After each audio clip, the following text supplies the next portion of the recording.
patricio de la Reforma, tuvo desconfianza que González Ortega le arrebatase por su grande popularidad la presidencia de la República. Y no pasaron los momentos para impedir todos aquellos apoyos que González Ortega en la guerra de Reforma necesitó para fin de lograr el desprestigio de González Ortega. Y así fue como sucedió aquel sitio en que duró 66 días y que por no enviar más fuerzas para que González Ortega pudiera seguir combatiendo el enemigo, González Ortega se entrega prisionero y ordena la destrucción de todas las armas de su ejército. Y le dice al general francés, si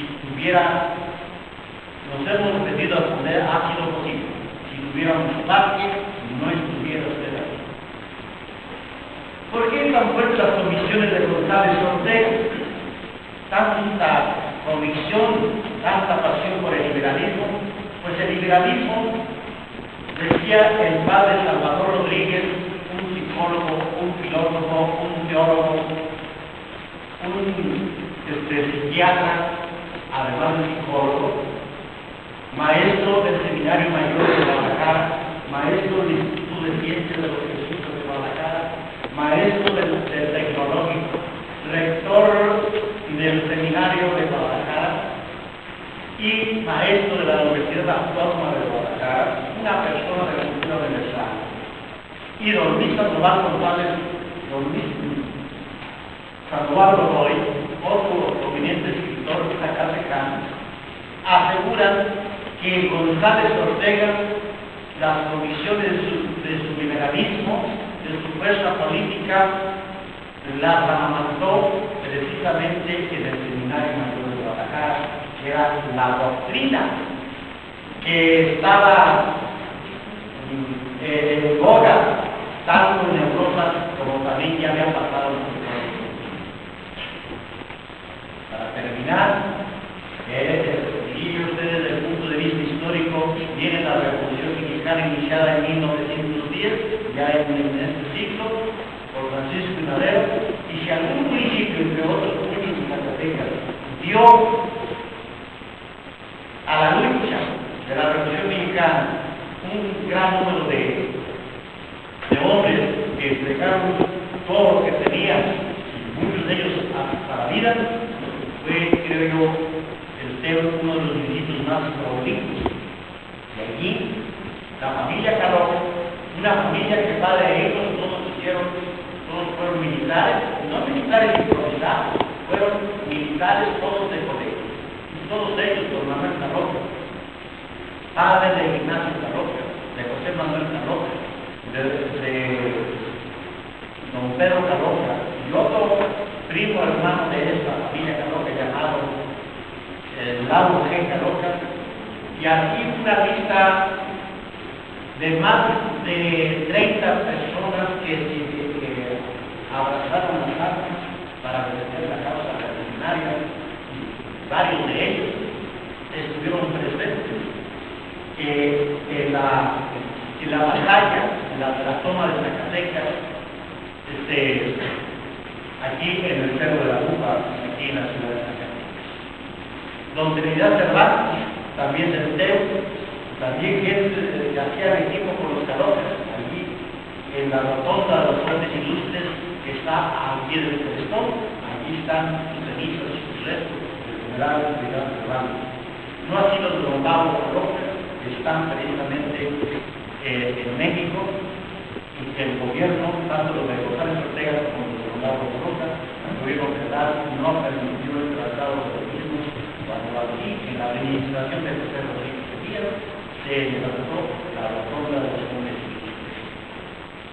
Y además de la aportación a la revolución que dieron estos hombres, con esto quiero cerrar con broche de oro, y conocen ustedes como estudiantes quién fue Lauro G. Carroca. Lauro G. Carroca fue profesor, egresó egresados de la Escuela Normal, hoy Ávila Camacho. Luego estudió leyes en el Instituto de Ciencias de Zacatecas. Y fue político, fue gobernador interino de Puebla. El pasado decir, el Ignacio Caloca fue gobernador de Zacatecas 5 veces, de los años de 1934 a 1935. 5 veces porque eran documentos que todavía no teníamos estabilidad en México, y algunos veces había gobernador y al rato había otro y así.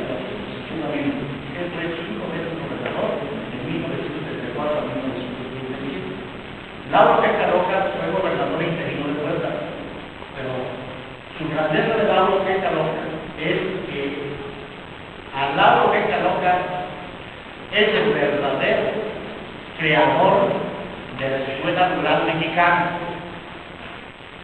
Cuando nació la Secretaría de Educación Pública, que fue el año de 1922, siendo presidente de la República el general Álvaro Obregón Sonorense, y secretario de Educación Pública el licenciado José Vasconcelos, el maestro, el orador, el filósofo, el político,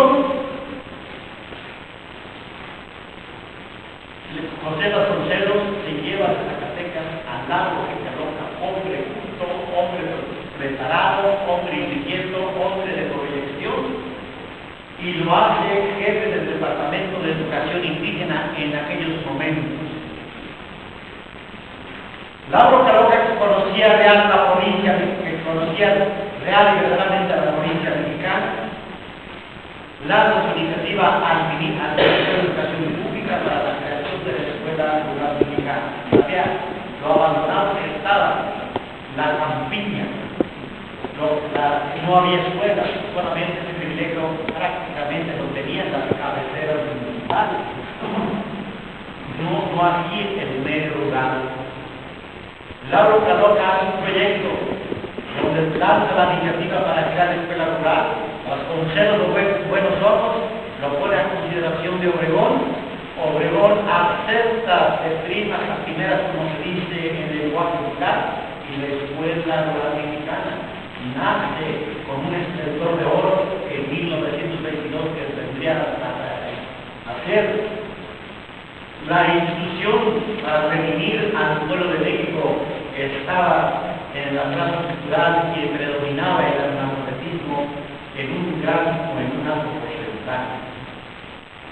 ¿Por qué le hicieron caso a Lauro Caloca? Porque la Revolución Armada, independientemente de que era una persona preparada y culta, repito, porque soy licenciado, carrancistas, y a veces entre ellos mismos luchaban por lo mismo, pero a veces entre ellos había fricciones y el carrancismo no coincidía con el piquismo o viceversa. Entonces,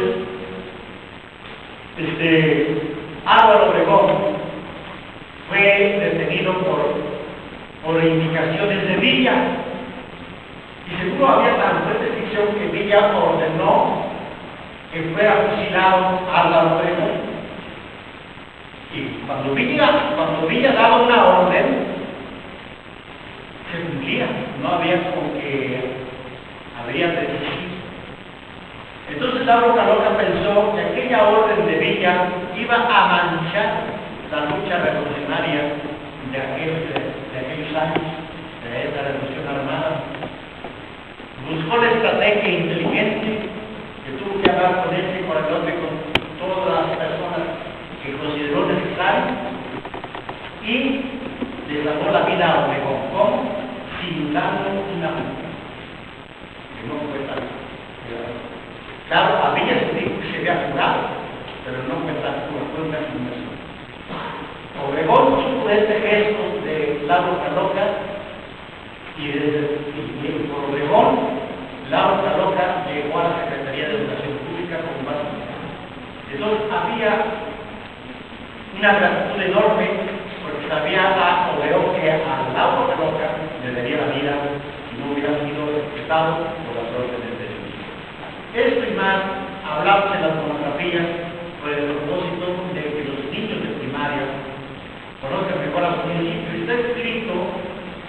con un lenguaje apropiado a la edad, al nivel académico de la primaria.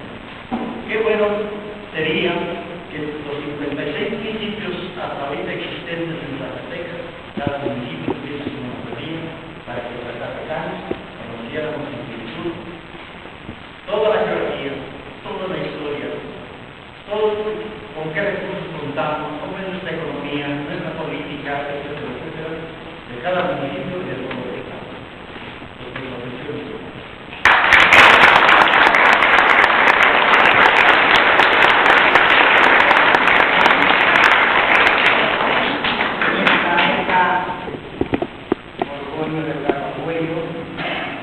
La palabra,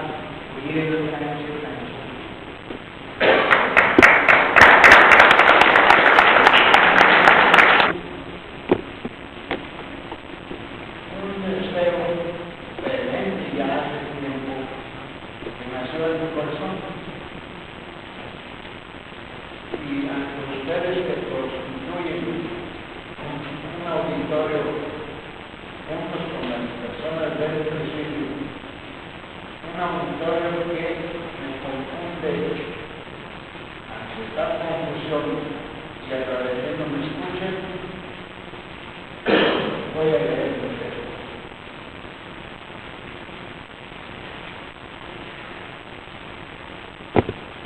Respetable auditorio, las vivencias que viví arrancan cuando no lágrimas, profundos suspiros, me llevan a leer entre ustedes este suceso que espiritualmente me transporta lejos de aquí, al que he titulado Una noche no horas. En el fondo, un poema no es algo que se ve, sino la luz que nos permite ver, y lo que vemos es la vida. Dijo así el señor Robert Penn-Water. Los versos que, como dije, leeré entre ustedes, me hacen efectivamente verme aquella noche de 1989, octubre, en que, en compañía de algunos familiares y amigos, acampábamos en la serranía que circunda Monte Escobedo y el Radiolín.